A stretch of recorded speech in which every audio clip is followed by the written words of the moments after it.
welcome back to another episode on the Cyclopean Craft server with me, Eleni. Now let's get to it.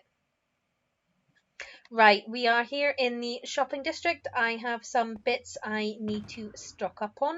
So I'm just going to grab a couple empty shulker boxes and also get my diamonds out. First stop is PK shop. We need more food. Now, I know I have a cow farm, but it's 1 diamond for 4 stacks. What can I say? That is a bargain for being lazy. I'm pretty sure he had said he'd restocked, so let's go in and check the chicken. Better make sure I've got my shulker box ready. Oh, so he only has 4 stacks. Right, well, I'll buy those 4 stacks off him. Pop them over, drop the diamond in. Right, so I don't really want... I mean, I know I could buy fish, but I don't really want to buy fish. See, I'm going to buy some melons as well. Not for food, though I probably will end up eating some. More for potions. Because I'd been wanting to make some potions of harming and stuff. So I could do with more golden melons. Right, now on to some brown terracotta. We need the brown terracotta for the hotel build at spawn. I have run out and I don't really want to mine up the shopping district for it. So just buy it. 5 for a gold should go a decent way. At least I'm hoping so anyway. Right, so gold sells chicken, so we are going to buy her out. Which, all this chicken should certainly last me for a while, I hope. Though saying that, I should really start using my cow farm a bit more. So, not this episode, but next episode, we're actually going to work on moving the cow and sheep farm into the base. So, yay, look forward to that. Right. So, yes, my food shulker box is nicely stocked now. Right, Gold said she's also doing specials, so I want to check them out in a second as well. Came by earlier and there wasn't anything in them. I don't think she'd finished setting them up yet. But she's got like 3 specials. So 1 for 4 on slime, 1 for 5 on feathers, and 1 for 6 on string isn't bad. However, I've got a double spider farm, so I don't need string. And I've also got a skelly farm, so I don't need feathers. But those are good deals. However, I will take the slime balls. Thank you very much. I can start selling sticky pistons in my shop. And pistons. I really need to add them in. To be honest, I just generally need to restock it. However, me and Gwent are going to be working on something that will make that a bit easier, which you will find out, I believe, on the episode on Tuesday, possibly. So look forward to it. Right, so I'm just going to quickly pop into... Ooh. Gold is now selling terracotta. Nice. While I don't plan on building anything with it just now, if I do, I'll keep that in mind. I like what she's done with the floor. It's looking really good. But next, on to Zach's bookshop. Because my villagers, so they were fine at first.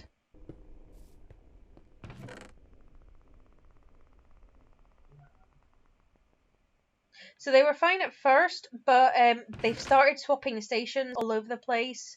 So I'm going to have to completely redesign that at some point.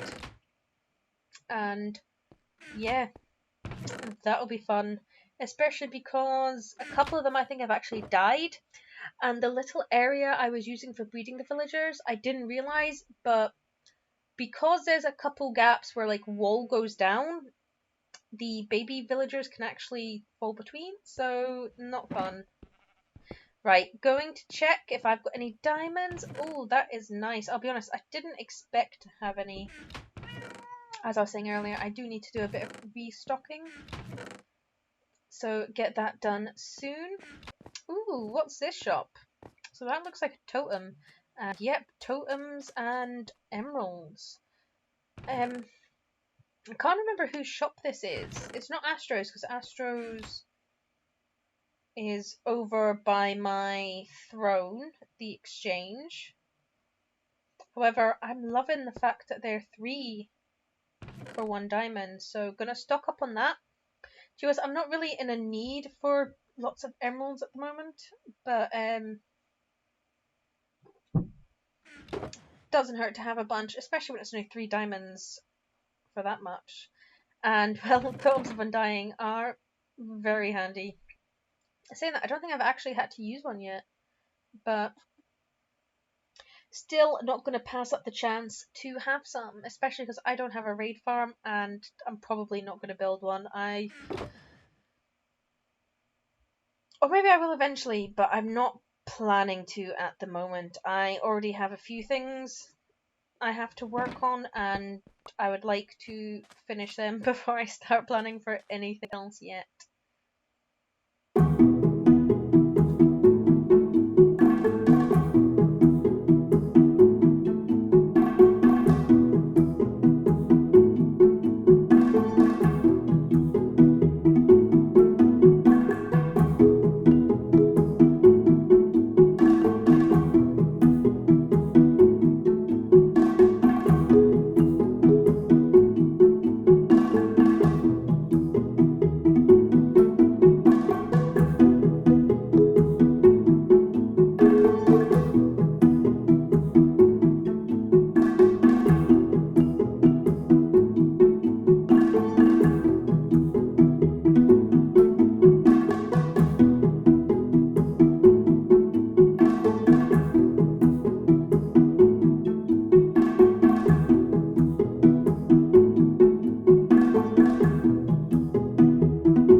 It is looking so good. I am so happy with it. Let's just land over here. So obviously we'll have to terraform this area a little bit, but that is for a much later date.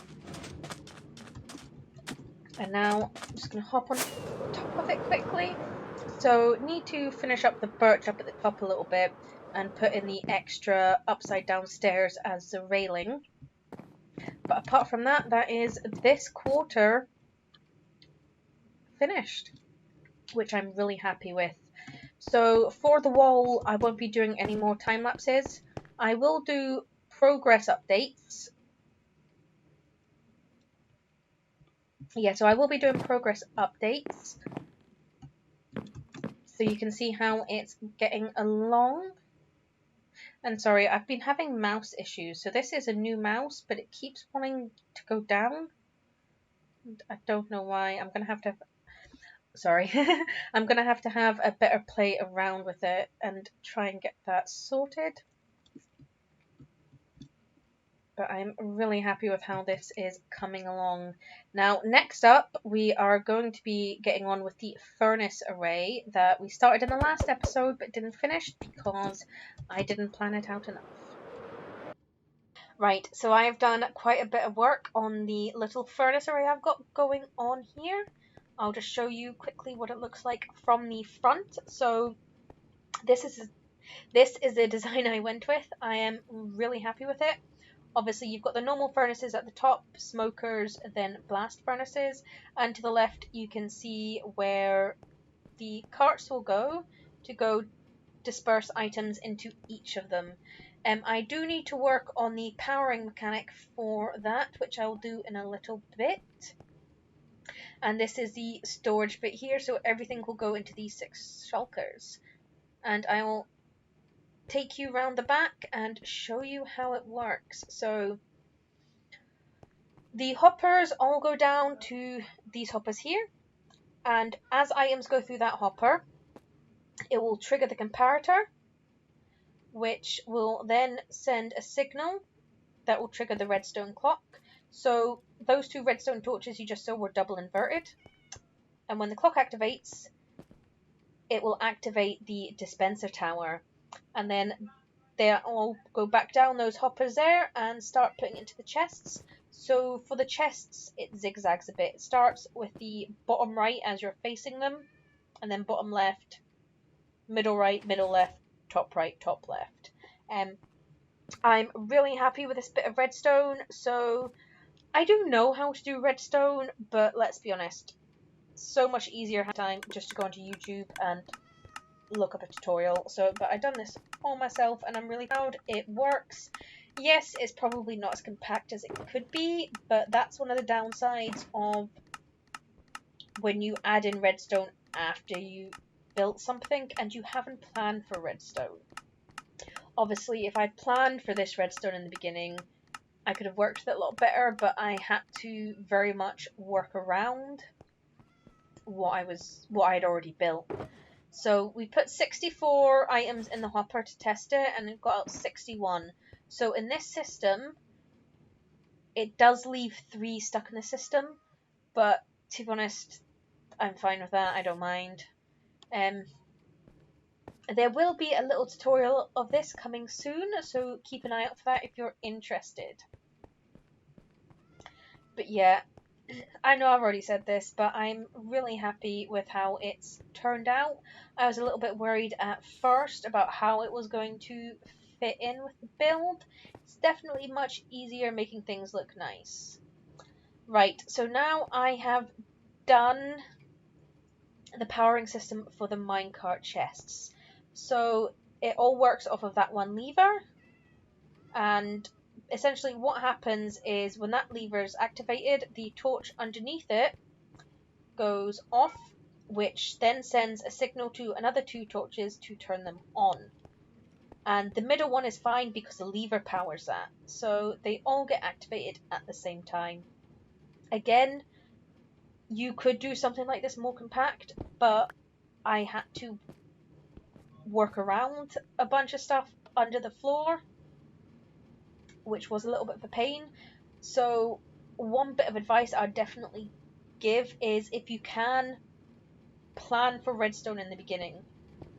What was really good was with the fact that I have thick floors. It meant I could do it in between the floors instead of imposing on the farm below.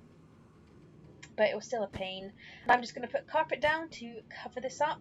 The whole floor will be getting carpeted.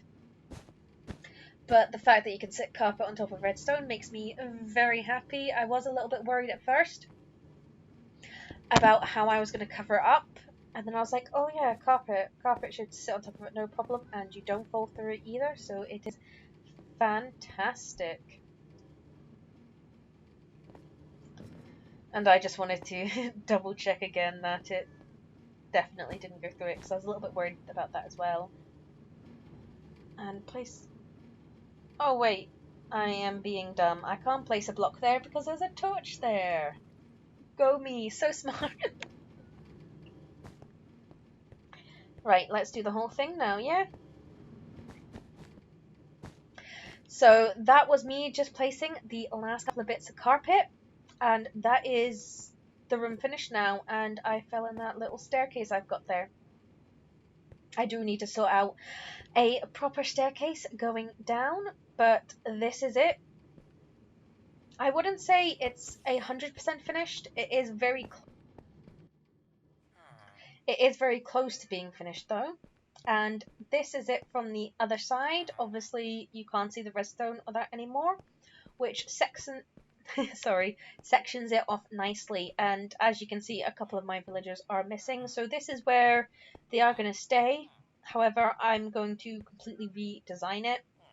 I'm not sure what I'm going to do yet, but that is something that is on the cards.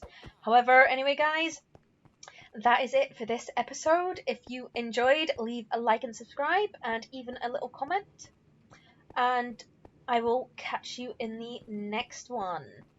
Until then, have fun and goodbye. Bye.